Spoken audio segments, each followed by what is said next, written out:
Wabarakatuh. Selamat pagi, salam, salam sejahtera kita semua. Yang saya hormati Bapak Camat Merauke, Bapak Perbukian saya hormati, Bapak Sekdes, Bapak Ketua BPD, rekan-rekan kepala kampung ya di Merauke, rekan dari pendamping desa yang mendampingi, perangkat desa yang hadir, seluruh peserta di dalam ruangan ini yang saya hormati. Mungkin perkenalan dulu, saya Karyagus Mardika, pendamping desa Kecamatan Denpasar Selatan, angkatan 2016 awal, jadi angkatan pertama. Jadi Kecamatan Denpasar Selatan adalah kecamatan ketiga yang saya dampingi. Pertama saya di Tabanan, Kecamatan Kediri, itu sampai 2018, kemudian pindah ke Denpasar Barat, tetangga Denpasar Selatan, itu 3 tahun. Nah, baru 2022 saya dipindah ke Denpasar Selatan. Jadi hampir 2 tahun saya mendampingi pemerintah desa bersama masyarakatnya di satu kaum ya, Denpasar Selatan. Nah, mungkin sedikit informasi yang bisa saya sampaikan sebelum nantinya rekan-rekan yang datang jauh-jauh dari Merauke untuk bisa menggali, mungkin nanti langsung kepada perangkat desa di sini, termasuk juga kepada BPD dan tokoh masyarakat yang hadir di hari ini ya. Terkait pendampingan kami selama ini, tantangannya sebenarnya adalah bagaimana mensinkronkan regulasi yang datangnya itu mendadak kadang-kadang atau tiba-tiba berubah tanpa kita kehendaki gitu kan. Penyesuaian yang mendadak itulah yang mungkin sering membuat kita sendiri yang pendamping desa mungkin dirasakan ya, belum selesai mendampingi satu regulasi sudah datang regulasi baru. Jadi itu mungkin seluruh Indonesia kita mengalami itu ya. Tapi yang paling saya rasakan adalah di Sanur Kaum, karena berdesa di kota itu kita tidak terlalu kendala dengan SDM gitu ya. BPD yang mengawasi kinerja kepala desa itu sangat mengerti hukum juga, jadi suka baca, suka diskusi gitu. Makanya kalau BPKP datang itu Pak Perbukian tenang karena BPD-nya juga mengerti regulasi, mengerti hukum gitu kan, dan sering kita ajak diskusi untuk memperkuat atau mempertegas regulasi yang harus kita terjemahkan dalam praktek-praktek berpemerintahan di desa. Kemudian dari Perbekal sendiri sangat terbuka gitu menerima masukan seluruh warga masyarakat.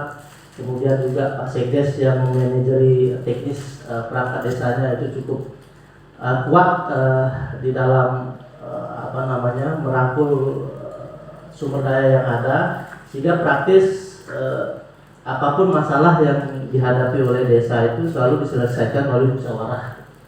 Jadi BPD-nya terbuka, kemudian aktif dan mengerti regulasi gitu. Jadi membantu sekali Perbekal di dalam mengambil keputusan gitu. Sehingga kami dari pendamping juga sebenarnya banyak belajar dari dari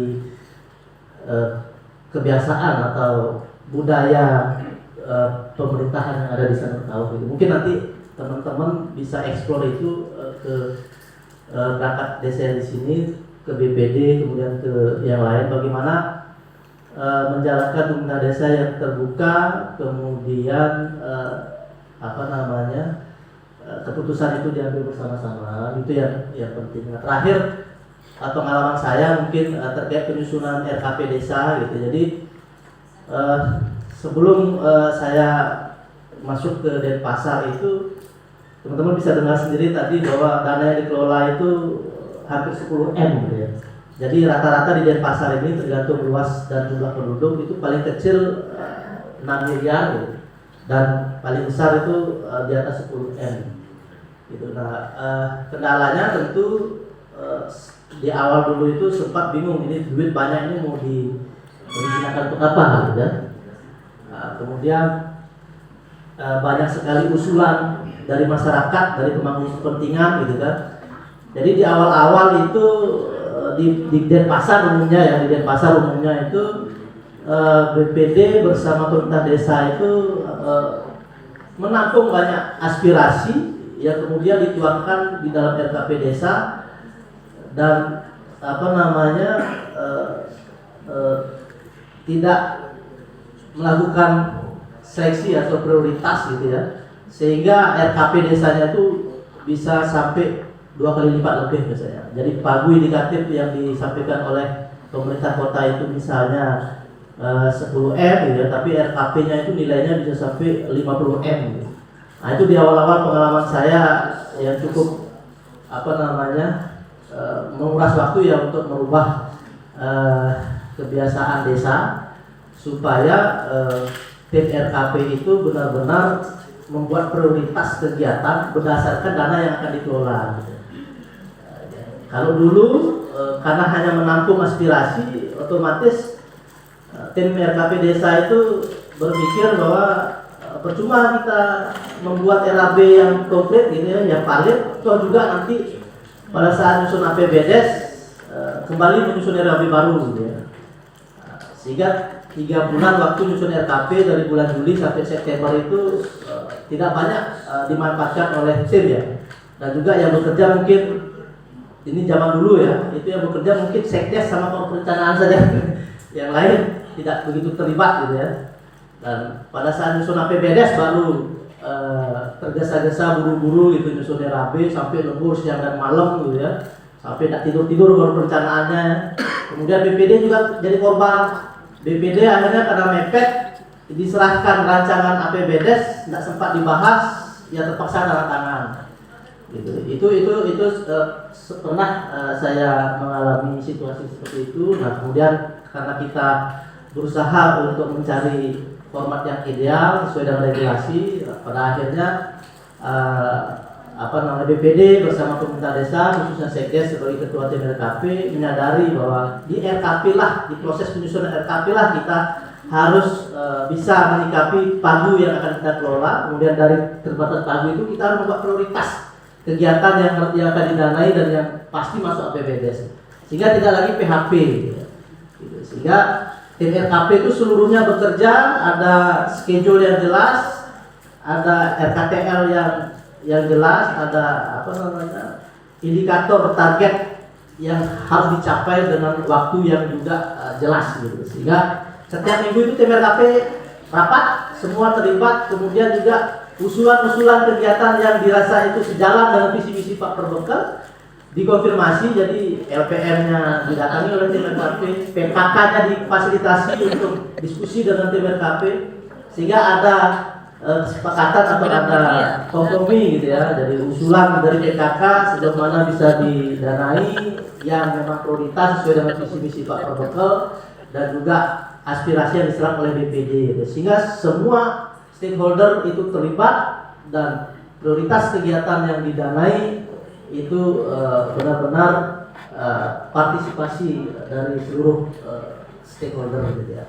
Nah, mungkin bisa Bapak Ibu nanti eksplor sendiri lagi, bertanya ke tokoh-tokohnya langsung gitu. Ada BPD, ada perangkat desa di sini.